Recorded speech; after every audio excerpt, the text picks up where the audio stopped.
temos hoje a nossa última palestra no mês de abril, como disse anteriormente, nesse mês muito especial para todos nós, que comemora a chegada da doutrina consoladora.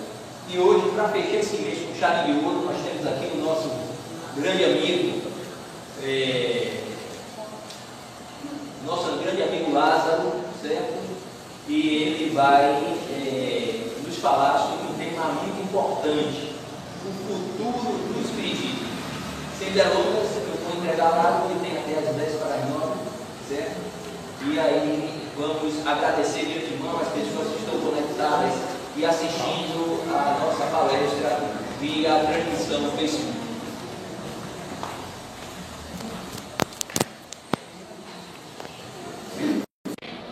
Uma boa noite a todos. Com muita alegria que estou aqui aceitando esse convite de estar aqui com vocês. Tá? Obrigado mais uma vez por esse convite. Estando aqui meramente como instrumento da espiritualidade, nós vamos conversar um pouco sobre esse tema. Como o Joilson já falou, tema muito importante para que a gente possa entender um pouco qual é a projeção da nossa doutrina, o que é que se espera dela e o que é que se espera de nós, espíritas, né? O que nós vamos fazer dessa doutrina é o que ela vai ser realmente no futuro, né? E aí vem como uma afirmação, não é nem uma pergunta, né? O futuro do Espiritismo, que a gente sabe-se de como foi estruturada, como foi montado, o contexto histórico dela, é sempre bom lembrar esse contexto, né? O que nós vivemos na atualidade, mas o futuro da doutrina ainda é incerto, entre aspas, né? Se a gente for parar para analisar o nosso futuro, muitas vezes a gente não consegue nem mensurar o dia de amanhã, né? Mas precisamos ter ideia de que essa doutrina ela foi planejada e foi estruturada para estar conosco por toda a eternidade. Como Jesus mesmo tinha nos dito, né, que enviaria um outro Consolador, ele rogaria ao Pai, enviaria um outro Consolador que ficaria conosco eternamente. Então o Consolador chegou. É a doutrina espírita. E ela vem para poder justamente estar conosco para sempre. Agora vamos ver como vai ser esse futuro, tá, da doutrina espírita. Primeiro, a gente saber o que é o Espiritismo. Tema central da caravana esse ano, né, que teve o desfecho dela no domingo, no dia 21, muito bacana, um dia inteiro de muita informação e de conhecimento, né? E vem com essa pergunta, o que é o Espiritismo? Para a gente poder sentir realmente essa doutrina e entender o que é o Espiritismo. Quando a gente for perguntado, a gente saber responder, que Kardec ele descreveu o Espiritismo desta forma: o Espiritismo é, ao mesmo tempo, uma ciência de observação e uma doutrina filosófica. Então, uma ciência de observação e uma doutrina filosófica. Esses dois pontos fazem parte da doutrina espírita e foi como ela começou. Ela começou como uma ciência, né? Que aqui, como ciência prática, ela consiste nas relações que se estabelecem entre nós e os espíritos. Foi isso que Kardec começou a estudar. Foi isso que começou a chamar a atenção dele, as mesas girantes, as cadeiras que levantavam, né? Que batiam, que respondiam perguntas, que formulavam textos complexos, aonde Kardec disse que atrás daquela mesa tinha uma consciência, uma inteligência, um ser pensante. E daí ele começou a investigação da relação entre nós e os espíritos, que por trás daquelas mesas estavam respondendo. Dentro desta relação, ele veio com a filosofia, que compreende todas as consequências morais que dimanam dessas mesmas relações, né? Então, ali está as consequências morais. Quais são essas consequências morais do plano espiritual com o plano material? A vivência que os espíritos estão trabalhando dentro disso, não é verdade? Tanto os encarnados como os desencarnados, né? Então, essas consequências morais que vai fazer com que o espírito busque a sua melhora íntima, a sua reforma moral, para que ele, elevando-se na escala espírita, conecte-se com Deus, né? O conhece-te a ti mesmo, o melhor hoje do que ontem e melhor amanhã do que hoje. A gente já ouviu muito isso, não é? Então, dentro destas consequências morais é que está o ponto religioso da doutrina espírita. E aí nós falamos de ciência, filosofia e religião. O tríplice aspecto desta doutrina. Então está aqui, como ciência prática, ela consiste nas relações que se estabelecem entre nós e os espíritos, como filosofia compreende todas as consequências morais que dimanam destas relações. E aí ele complementa, o espiritismo é uma ciência que trata da natureza, origem e destino dos espíritos, bem como as suas relações com o mundo corpóreo. E aí ele responde aquela pergunta que se fazia na antiguidade, né? Até hoje algumas pessoas que não conhecem o espiritismo ou que não têm uma religião que te proporcione algo pós o desencarne, faz, né? Sobre a natureza, a origem e o destino. Quem sou eu? De onde eu vim? Para onde eu vou? A doutrina espírita explica quem sou eu, a natureza, de onde eu vim, a origem, para onde eu vou, o destino. Então, quando ela traz todo esse arcabouço científico estruturado através de uma filosofia, através de uma busca pela moralização do indivíduo, aí está a natureza de consolação da doutrina espírita. Aí está o Consolador prometido, né? E aí vem o futuro do Espiritismo, que Kardec vem trazer na Revista Espírita, de dezembro de 1863, né? Que um filósofo da antiguidade que trouxe para ele. Aí ele tem dizendo aqui, ó, perguntai-me qual será o futuro do Espiritismo e que lugar ocupará no mundo.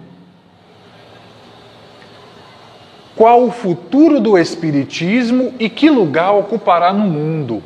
Nós veremos mais para frente uma pergunta que Kardec fez aos espíritos, que ele traz aqui, um filósofo do outro mundo, né? Ele se intitulou dessa forma na revista de 1863. Ele não ocupará somente um lugar, ele encherá o mundo inteiro. O que é que ele quer dizer aqui com isso? Ele traz para a gente que o Espiritismo, da forma que nós já conhecemos, ele está sendo difundido de forma mais ampla, né? Se a gente parar para analisar, lá na época que Kardec começou a fazer os primeiros escritos da doutrina espírita, as suas primeiras colocações, quando ele divulgou o Livro dos Espíritos, e vai ter o filme dele, né, falando sobre isso, né? Ele começou a difundir a doutrina espírita ali no meio social dele, né, espalhando a doutrina ali naquele meio social, no contexto social de Paris, que aí saiu divulgando, isso eu digo a questão da doutrina, né, porque as manifestações já estavam se espalhando por todos os cantos do mundo. Então, o que ele fez da divulgação foi muito pouco comparado ao que os espíritos fizeram com o seu alerta, com a invasão organizada, né? Que eles invadiram o plano material de todas as formas, em todos os cantos. Foi assim como iniciou os primeiros relatos, né, em Huddersfield. E logo depois, as mesas girantes, alguns anos depois, né, aqui na Bahia mesmo, em Mata de São João, tem relatos também daquela mesma época. Então foram nos 4 cantos do mundo anunciando a chegada do Consolador prometido. E aí ele vem falar, o Espiritismo está no ar, no espaço e na natureza. Então é algo natural o Espiritismo, é de ordem divina. Não foi um homem que fez. Nós atribuímos a Kardec, única e exclusivamente, a codificação, que foi um trabalho magnífico que ele fez. Né? Foi um trabalho muito árduo mesmo que ele fez. Mas a doutrina espírita é muito mais do que isso. A gente precisa analisar ela muito mais a fundo. E não é propriedade da doutrina espírita os espíritos, o plano espiritual. Isso já existia e vai continuar existindo, não é verdade? Então, o que Kardec fez foi justamente compilar, estudar, experienciar tudo aquilo que ele estava vindo, tudo aquilo que estava acontecendo na frente dele, né? Diante dos olhos dele. O que estava de místico, ele retirou, né? O que estava de alegorias, vamos dizer assim, ele retirou e deixou única e exclusivamente a mensagem que os espíritos queriam passar, as suas colocações diante das observações que ele fez, né? E intitulando aqui um filósofo do outro mundo, que ele traz aqui, ó, podes pressagiar o futuro por seu passado e por seu presente. Vamos entender então um pouco desse passado, né? Que vem a mensagem do Cristo. Que era o cristianismo há 18 séculos, senão o Espiritismo? O que ele traz aqui é justamente lá nos primórdios, no início, quando o Cristo trouxe a sua mensagem de amor. O que era aquilo, senão o Espiritismo? Não é?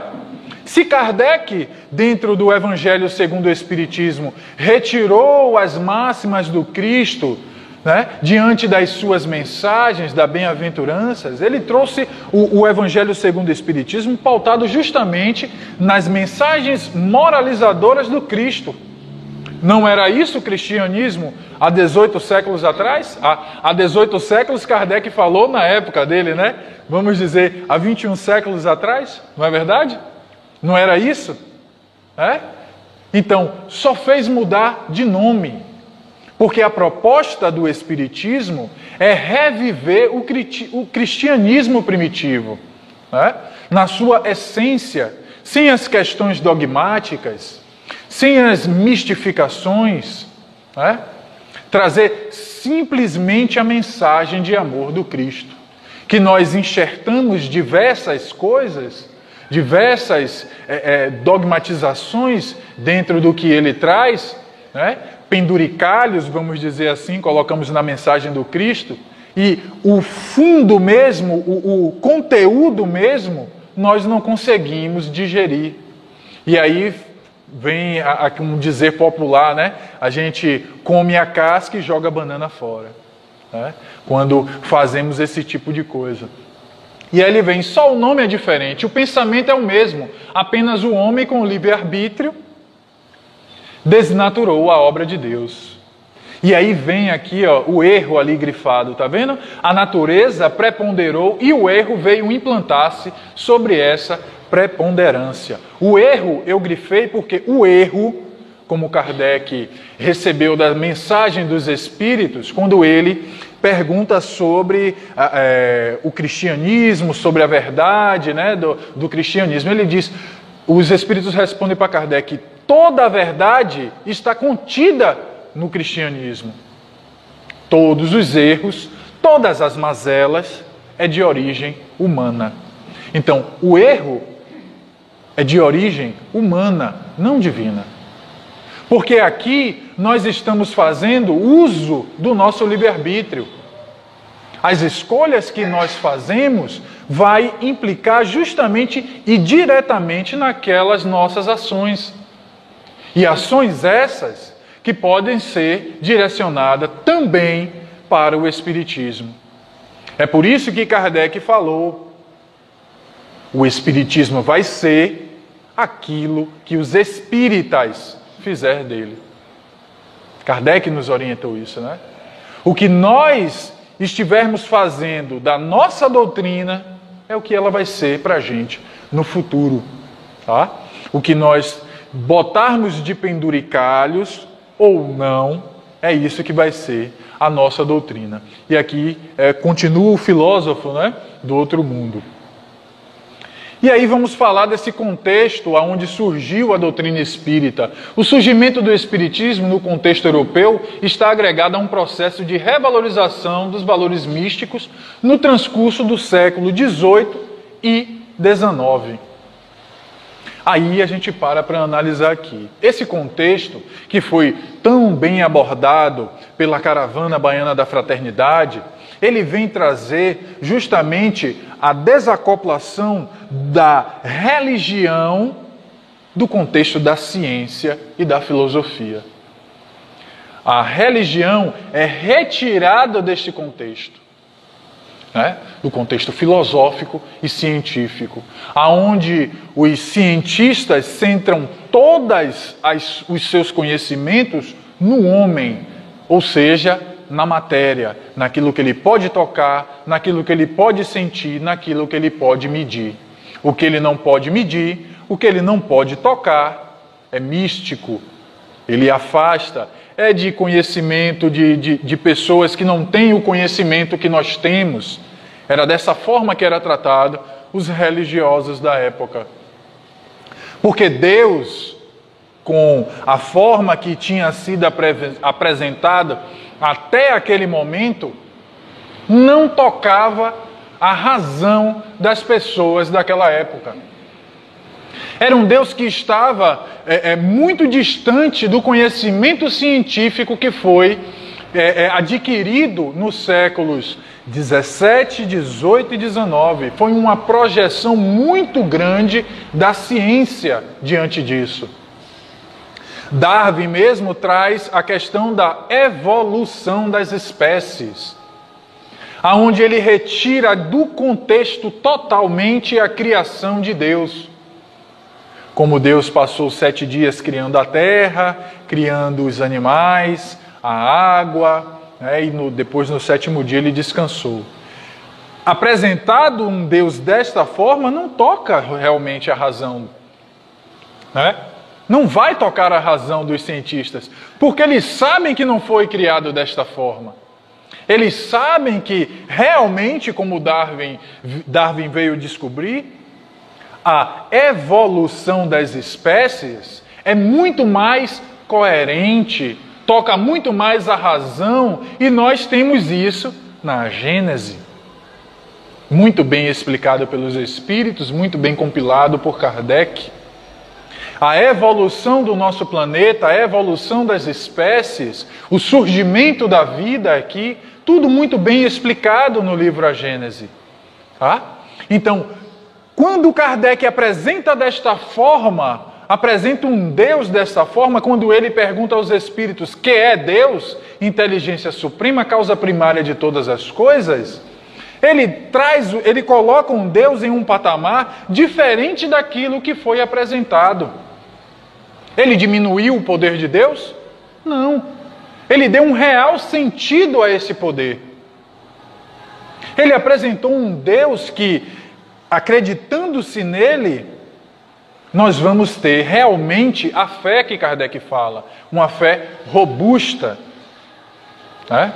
Uma fé que não vai ser abalada por qualquer que seja o enfrentamento, né? E aí ele fala, andando de mãos dadas com a valorização da razão, apregoada pelo iluminismo, este processo pode ser elencado como um movimento de contraposição ao materialismo, o materialismo vigente, o declínio da dogmatização, e aí vem as religiões, o catolicismo e o protestantismo, que já estavam na época, né?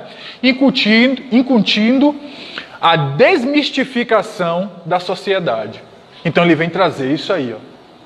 A contraposição ao materialismo, a retirada da dogmatização, porque a doutrina espírita, dentro do que a gente já conhece, não tem a questão do dogma, né? Aquela verdade absoluta e indiscutível. Nós temos verdades dentro da doutrina espírita, né? Verdades que não vai mudar realmente, a questão da reencarnação, o Deus único, o Espírito, mas que pode ser discutido, não pode? Nós discutimos aqui dentro, mas quando a gente vê a forma que Kardec nos apresenta, toca a nossa razão e a gente tem um entendimento. As outras religiões, quando vamos começar a aprofundar, é porque Deus quer. E ali, cessa-se o assunto, é porque Deus quer e acabou. Não desmerecendo as outras religiões, mas o aprofundamento de algumas questões, somente a doutrina espírita o fez. Tá? E essa questão da dogmatização e a desmistificação da sociedade diante do que é o espírito, as almas penadas que a gente tinha, né? Casa mal assombrada, tudo isso, a doutrina espírita vem para desmistificar realmente, retirar o que era místico, o que era maravilhoso e trazer para um patamar natural. O que é a mediunidade, senão um atributo natural? Não é? A manifestação mediúnica é de forma natural. O que é o nascimento de uma criança? O que é o desencarne de um espírito? Tudo está nas leis naturais do universo. Tudo está nas leis naturais de Deus. O presente, aí vem Allan Kardec na Revista Espírita de niveladora que avança para aplanar todas as heresias. Ela vem para retirar uma plaina, né, que o marceneiro usa para diminuir as arestas de uma madeira. É justamente isso. O Espiritismo vem para poder retirar essas heresias. Né?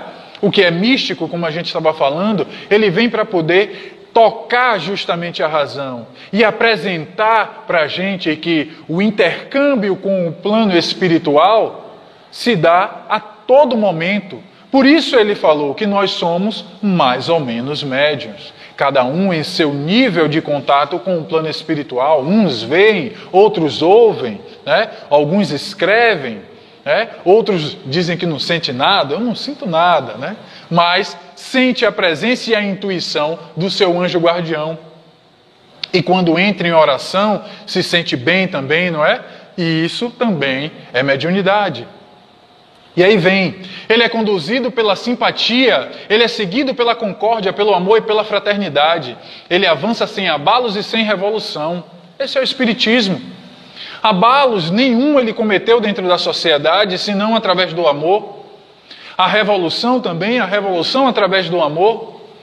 Foi imposta a doutrina espírita para alguém? Alguém está aqui obrigado dentro da casa espírita? Não. Todos nós viemos justamente por livre e espontânea vontade.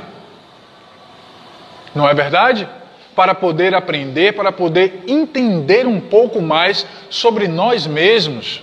Porque o entendimento da doutrina vai fazer com que a gente entenda a nós mesmos. O porquê eu estou aqui. Né? Por que eu vim nesse contexto familiar? Por que eu tenho esse marido? Por que eu tenho essa esposa? Os meus filhos? Né? Por que eu tenho aquele vizinho abençoado por Deus? Aquele vizinho maravilhoso, não é verdade? Então, entender a doutrina espírita vai fazer com que a gente possa entender o nosso contexto. Vai fazer com que a gente se entenda como espírito imortal. Não é verdade?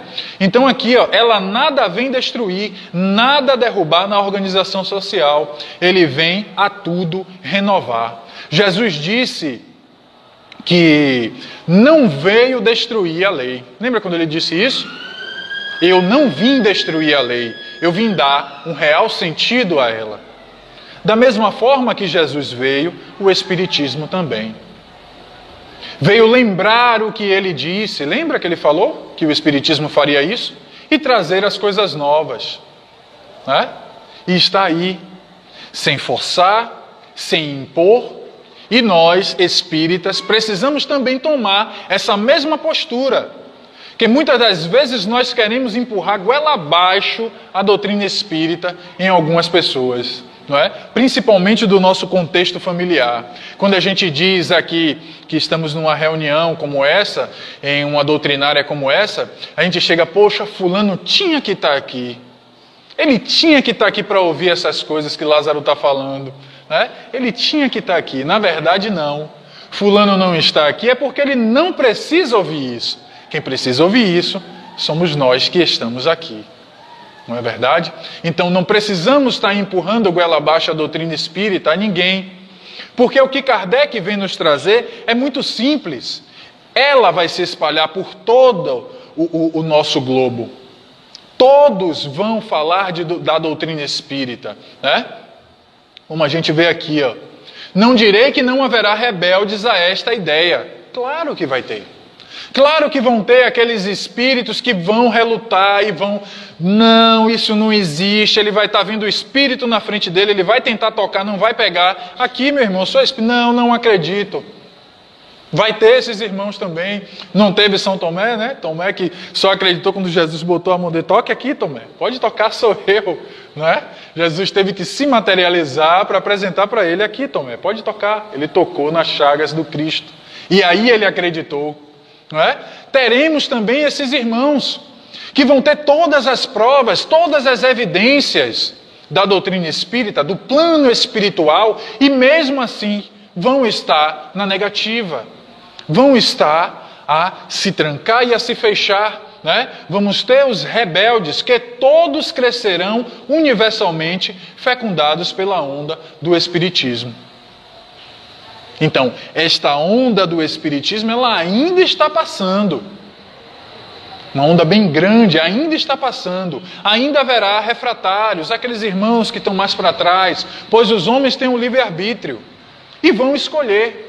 O que ele quer dizer aqui é que todos que estão aqui ligados, vamos dizer, psiquicamente ao planeta Terra, encarnados, desencarnados, terão conhecimento da doutrina espírita. Né? Porque quando nós estamos na carne, no âmbito da carne, né, no trabalho aqui da reencarnação, nós esquecemos o plano espiritual, graças a Deus. Né? Esquecemos o nosso passado, graças a Deus. Sabiamente Ele faz isso. Né? Porque nós não fomos boas coisas. Tá? Por isso estamos nesse contexto aqui. Então, ele, por esquecer do plano espiritual, precisa de algo para vir relembrá-lo. O Espiritismo, não é? E todos nós vamos estar em contato com esta doutrina, estando em qualquer religião que seja. É isso que Kardec quer trazer aqui para a gente. Ó. Vendo apenas no seu acanhado ponto de vista, não quererão render-se à evidência. Quando nós olhamos única e exclusivamente do plano material, temos essa visão daqui da carne, né? A visão horizontalizada, realmente, nós não temos condições de compreender a doutrina espírita. Vamos ler, vamos estudar, vamos estar sentados aqui, prestando atenção nas doutrinárias, participando de grupo de estudos, mas se nós não saímos da visão horizontal, nós não vamos entender a doutrina espírita.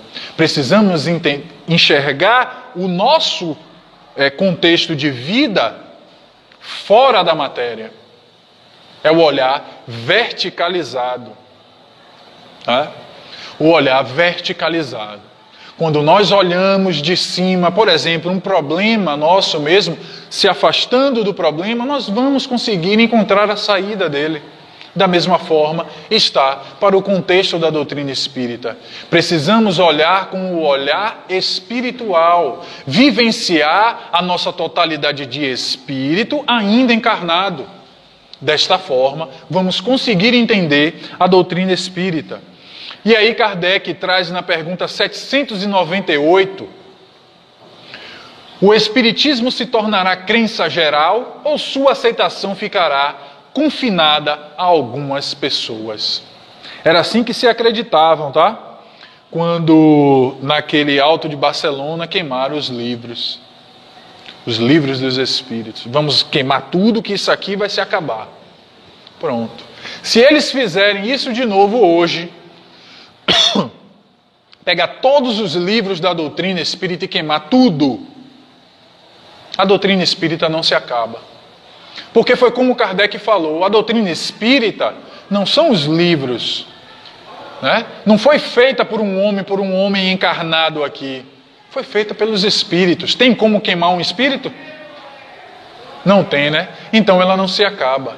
Ela vai estar aí sempre. Como fez em Barcelona, queimaram diversos livros ligados, tanto o livro dos Espíritos que estava no meio, outros livros ligados ao espiritualismo também, alguns livros que falavam sobre espiritualismo e magnetismo também foram queimados naquele ato lá. Né? E acabou? Não. Olha a doutrina espírita aqui. Né? E aí vem ele falando, certamente que se tornará crença geral e marcará nova era na história da humanidade, porque está na natureza e chegou o tempo em que ocupará lugar entre os conhecimentos humanos. Todos os conhecimentos humanos que nós temos, lá estará incutido também a doutrina espírita. O espiritismo fará parte do conhecimento humano. Né? Vai estar no contexto da humanidade. Dentro disto tudo, vai estar lá a doutrina espírita, os ensinamentos dos espíritos, aonde ele traz as questões científicas, que o cientista que quiser se aprofundar e conhecer aquilo que a limitação da matéria cria uma barreira, dentro da doutrina espírita ele vai encontrar a resposta. Né? As questões filosóficas também, que vão fazer a relação entre o plano espiritual e o plano material, as questões morais, para aqueles que querem se melhorar na escala espírita, se elevar, né? Entender o porquê sofre, entender porque a dor o visita. A doutrina espírita traz esse entendimento, traz esse conhecimento. Né? E aqui, porém, como virão a ficar insulados seus contradizeres, se sentirão forçados a pensar como os demais. Todos aqueles que a gente estava falando, que vão se opor à doutrina espírita, terão aí, sob pena de se tornarem ridículos.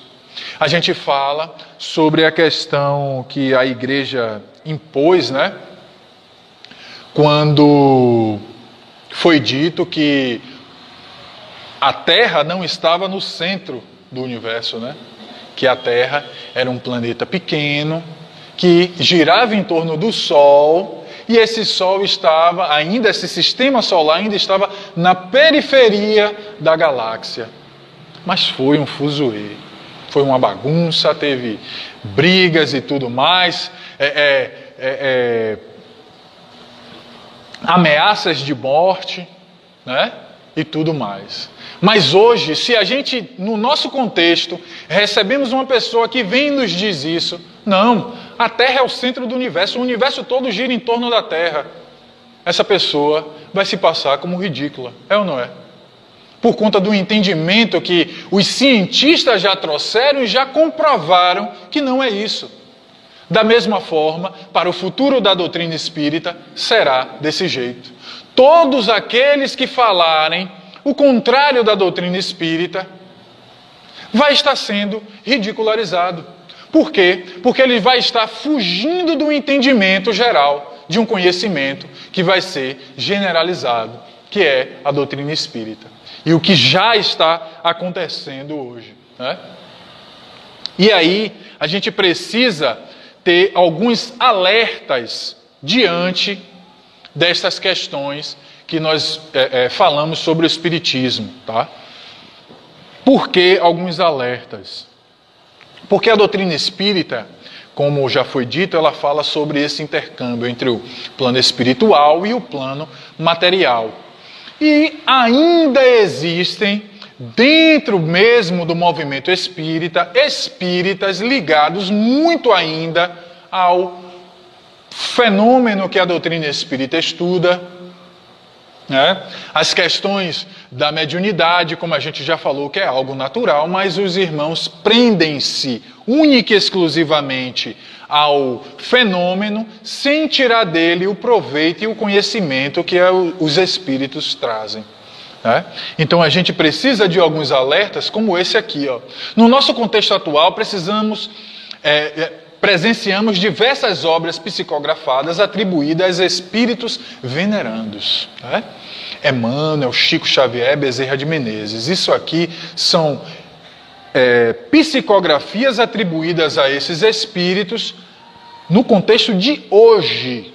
Não é Chico Xavier que psicografou Emmanuel, não, ou Bezerra de Menezes, não. É no contexto de hoje, espíritas, usando-se da mediunidade e trazendo mensagens de espíritos que nós não sabemos a procedência e se intitulando com nomes de pessoas que nós vamos dar um maior crédito, não é verdade? Se chegar um espírito, um escrito aqui, um texto dizendo, assinado embaixo por Emmanuel, nós vamos dar um maior crédito, não é verdade? Mas nós, como espíritas, precisamos encarnar o espírito de Kardec. Qual é o espírito de Kardec, Lázaro? O que é que Kardec fez com a doutrina espírita? Tudo que era trazido para ele aceitava de mão beijada? Não, ele ia pesquisar. Uma pergunta que ele fazia a um médium aqui, ele perguntava a outros tantos, distantes daquele médium, que não conheciam aquele médium, e aí confrontava as respostas que ele tinha. Confrontando as respostas, né, ele via que muitas daquelas respostas estavam batendo uma com a outra e estava condizente com o que ele tinha de ideia, pois ele já tinha estabelecido uma base para a doutrina, né? Então estava condizente com a base da doutrina. Né? Então, a gente precisa ter o maior cuidado para não sermos arrastados para o erro das dogmatizações e das verdades absolutas. Precisamos ter o maior cuidado com aqueles irmãos que trazem uma mensagem, não, isso aqui é novo, foi uma psicografia que vem mudar tudo dentro da doutrina espírita. Olha, precisa, como o nosso irmão Cosme Masi falou lá, né? Precisa estar muito bem embasado, mas muito bem embasado mesmo, para poder vir mudar o que já foi pré-estabelecido pelos espíritos que trouxeram a mensagem do espiritismo para Kardec. Porque eles montaram a base da doutrina espírita dentro das leis imutáveis de Deus. Como mudar isso? Como trazer algo diferente disso? Né? O que a gente vê evoluindo daí, tudo bem. Mas mudar aquela base, a gente precisa estar muito atento, né? Muito atento mesmo. Isso deve ter um ano ou dois, mais ou menos, que lá no CD10, um presidente de uma casa espírita trouxe um livro que se intitulava O Novo Evangelho segundo o Espiritismo. Ele pegou e apresentou. Lázaro, você já leu esse livro aqui? Aí eu tomei um susto. Eu, como é, rapaz? Ele isso aí mesmo, você está vendo. Misericórdia. Aí você para, o novo evangelho segundo o Espiritismo. Aí você para analisar, quer dizer, Kardec está ultrapassado? A gente já conseguiu interiorizar toda a doutrina espírita, entender ela e praticá-la, para dizer que Kardec está ultrapassado? Né? E aí vinha um monte de coisa dentro do livro que eu li 2 ou 3 folhas assim, não consegui ler mais, aí devolvi para ele. Ele é brincadeira um negócio desse? E ainda tem um editor que edita um livro desse, publica, bota nas prateleiras para ser vendido, né? E sendo intitulado ainda como doutrina espírita, né? Então precisamos estar atentos a isso. E como se precaver disso? Aí vem logo de primeiro, ó. Lembra que no Evangelho segundo o Espiritismo está lá o que o Espírito de Verdade trouxe, né, no seu advento do Espírito de Verdade. Espíritas, instruí-vos, eis o primeiro mandamento. Né? Desculpe, Amai-vos, eis o primeiro mandamento. Instruí-vos, eis o segundo. Então precisamos nos instruir. Mas ele não disse só da doutrina espírita não, tá, gente? O instruí-vos que ele trouxe é de tudo. Todo conhecimento é válido, né? Todo conhecimento que venha nos engrandecer é válido, né? De outra forma, não, mas todo aquele que vem trazer algo de bom para a gente, para nos engrandecer moralmente, intelectualmente, é válido. Então aqui, estudando a base da doutrina, os livros da codificação nos orientam sobre as leis imutáveis do universo. Essas leis são a base da nossa doutrina espírita. Ela é a base, né? As leis imutáveis do universo, as leis de Deus. Tudo que foge disso aí, esqueça. Está fugindo de Deus, está caindo, vamos dizer assim, no erro. E não vamos ser nós a seguirmos, né? O erro, não é verdade? Então, estando embasado na doutrina espírita, dentro das leis imutáveis do universo, nós vamos ter condições de identificar uma psicografia dessa, uma mensagem de um espírito desse que está ali simplesmente para brincar, né? Aqui, não se apegando aos fenômenos. A fenomenologia espírita nada mais é do que algo estritamente natural. Basta a gente estudar. Se a gente pegar o livro dos médiuns, está tudo lá, explicadinho como acontece, né? Está tudo lá no livro dos médiuns. E aqui está, todas as manifestações mediúnicas são de origem natural. E ainda tem gente que vai se consultar com o médium da casa. Ele é um irmão que está ali com a mediunidade como ferramenta de progresso espiritual dele. Ele não é nenhum guru, não é nenhum xamã, né, que a gente vai lá se consultar, perguntar para ele as coisas, né, que a gente faz. É por isso que Moisés proibiu a comunicação lá naquela época dele. Porque a frivolidade que a gente ia conversar com os espíritos era tamanha que chegava a beirar o ridículo. De que cor eu monto a minha tenda? Será que é boa coisa eu fazer negócio com Joilson? Né? Ele tem umas cabras para me vender, eu faço ou não? Olha as perguntas que nós fazíamos naquela época, né? E aí Moisés, cessa por aqui. Para por aqui, né? E aí vem, verificando o conteúdo das comunicações. Como Kardec fazia, ele verificava esse conteúdo das comunicações para ver realmente se é de um espírito elevado, né? E ele elencava, como tem alguns relatos mesmo na Revista Espírita e no Livro dos Médiuns também, que o espírito vinha e se comunicava e trazia algo fantasioso. Cosme Mas até brincou, disse que era o Harry Potter, né? Ele montava o mundo como se fosse o Harry Potter. E o médium dando maior valor àquilo ali. Não, é assim, é dessa forma que ele está fazendo. E aí Kardec começou a apertar, perguntando ao espírito. E sempre embasado nas leis imutáveis, né? Ele perguntando, o espírito, não. É porque eu era escritor, né? E eu encontrei esse médium e ele está escrevendo as minhas fantasias, os meus desvaneios que eu tinha quando eu era encarnado. E ele está escrevendo para mim. E o médium tendo aquilo como verdade, imagine. Né? Então ele era um escritor e trazia as fantasias que ele tinha em mente. Não que aquelas fantasias fossem a realidade do plano espiritual, mas ele estava ali escrevendo. Né? Aqui, os espíritos superiores trazem comunicações edificantes de forma generalizada, sem ferir as leis divinas. Aí a gente para analisar isso aqui. Eles trazem a mensagem sempre de forma geral. Né? Ele nunca vai trazer para um grupo somente.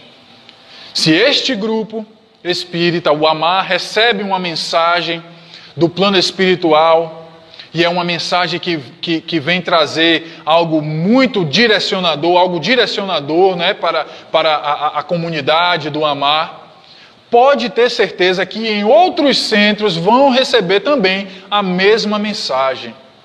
Lembra quando a gente teve relatos sobre Bezerra de Menezes, que ele expandiu o seu espírito e fez comunicações em quase todos os centros que estavam conectados com ele na época, né? Ele fez em diversos centros no Brasil o mesmo teor da mensagem, ele mandou. Então é dessa forma que a espiritualidade superior se comunica com a nossa humanidade, né?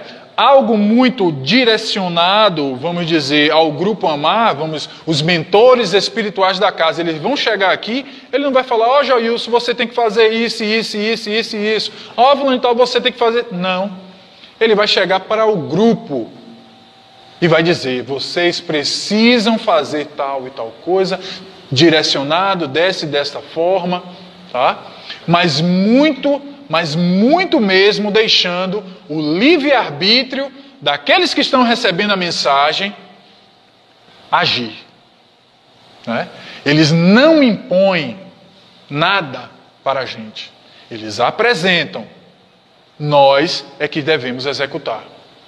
Eles apresentam da forma que está. Da mesma forma que foi apresentado dentro do livro dos Espíritos. Ele não diz, vocês têm que fazer o bem. Não, se vocês fizerem o bem, é isso. Se vocês fizerem o mal, pensarem só em si, é isso aqui que acontece. Não é dessa forma que está apresentado na doutrina espírita? Né? Então, os espíritos superiores não impõem nada. Essa é mais um dos detalhes que nós precisamos ver na mensagem para termos a real certeza de que é um espírito superior trazendo aquela mensagem, né? Então, vendo isso aqui, tendo esta base aqui, a gente não cai no erro. E a mensagem para o espírita. Kardec traz aqui o espiritismo em sua mais simples expressão, nos itens 35 e 36. O objetivo essencial do espiritismo é o melhoramento dos homens. Não é preciso procurar nele senão o que pode ajudar no progresso moral e intelectual. Às vezes a gente procura o número da Mega Sena, né? Às vezes a gente procura ganhar dinheiro com a doutrina espírita, né? Como tem alguns irmãos que fazem isso, e cada um com a sua obra. Não foi assim que Jesus falou, né? Cada um com a sua obra. Então aqui, não é preciso procurar nele senão o que pode ajudar no progresso moral e intelectual. É isso que a doutrina espírita nos traz. O progresso moral e intelectual. Moral, amai-vos. Intelectual, instruí-vos. Essa é a mensagem, não é? Então, se moralizando, nós vamos ascender na escala espírita. Intelectualizando, nós vamos direcionar essa moralidade. Então, precisamos destas duas vertentes para poder ascender na doutrina espírita, né? Ascender com a doutrina espírita à escala espírita. Né? Então, entendendo isso aqui, o objetivo essencial do espiritismo, nós vamos entender o propósito da nossa encarnação, que é justamente isso. É se melhorar moralmente e intelectualizarmos. É justamente isso. Não precisamos de mais nada do que isso. Aí entra as nossas paixões, que faz com que a gente caia no erro. Lembra que Paulo falou, né? O bem que eu quero fazer eu não faço, mas o mal que eu não quero, esse sim eu faço. Né? São as nossas paixões ainda nos arrastando para cometer os desvaneios do egoísmo. E aí ele fala, o verdadeiro espírita não é o que crê nas manifestações, como a gente estava falando, né? As manifestações são algo natural. Ele crê e aproveita os ensinamentos dados pelos espíritos. É disso que nós temos que tirar o melhor proveito, e não da manifestação em si. Não da manifestação em si, né?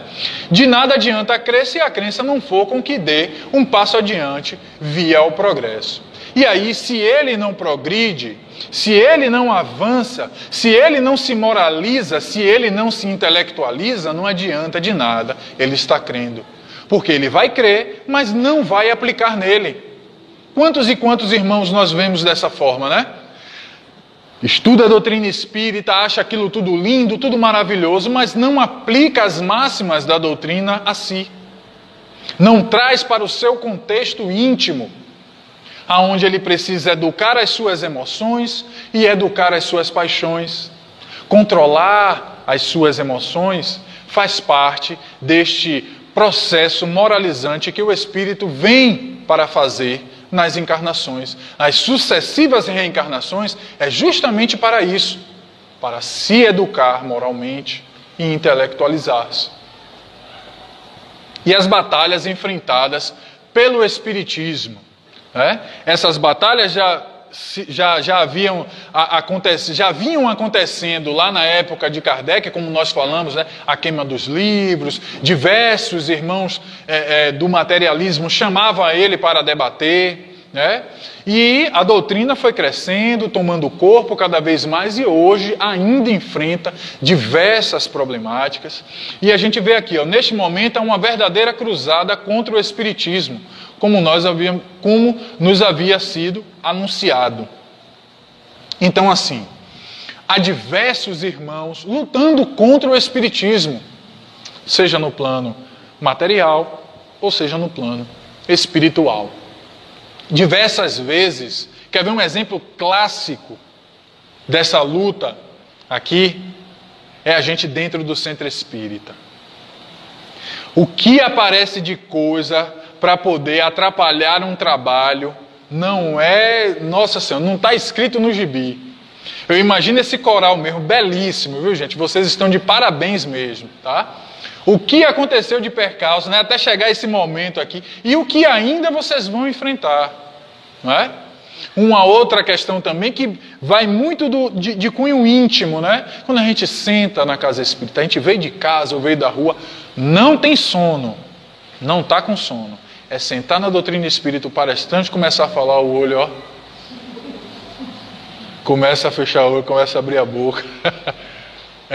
Isso é hipnose, gente. Hipnose, tá? São espíritos que não querem que a gente aprenda o que a doutrina espírita vem trazer para a gente, né? Por quê? Porque a gente vai entender que precisa se modificar moralmente, e aí, ou eles acompanham a nossa moralização, ou eles se afastam. Ou eles acompanham o que a gente... Olha, porque quando toca a razão, a consciência sinaliza. Eu vou errar aqui, mas a consciência está dizendo, olha, lembra o que a doutrina espírita traz, né? Vai ter a sinalização, né? Do que é certo e do que é errado, e eu preciso me reenquadrar. Então é justamente isso, as batalhas que nós enfrentamos também intimamente. Tá? E aí vem Leon Denis, para finalizar, como ele traz para a gente. Espiritismo não é a religião do futuro, mas o futuro das religiões. O que ele quer dizer aqui é que todas as religiões que estão na face da Terra, elas não vão mudar não, elas não vai deixar de ser cristianismo ou catolicismo para ser espiritismo não. Vai continuar sendo católico, vai continuar sendo protestante, mas vão falar do que o Espiritismo fala com muito mais naturalidade do que o que eles falam hoje, né? Eles falam de forma muito sem se aprofundar, né? Fala de que tem vida após a morte, são espiritualistas, mas sem se aprofundar, sem dizer o que é o espírito, né? Eles não falam do perispírito, eles não estudam, não falam de reencarnação, e eles vão falar disso de uma forma muito natural, porque todas, eu digo para vocês com toda certeza, todas as religiões têm o seu papel fundamental na humanidade. Todas elas, porque todas as religiões convergem para Deus. Então, como Leon Denis disse, o Espiritismo não é a religião do futuro, mas o futuro da religião. E nós, espíritas, que estamos com a responsabilidade nas nossas mãos de fazer o Espiritismo ser essa religião que vai ser disseminada para todas, espalhada para todos. Muita paz.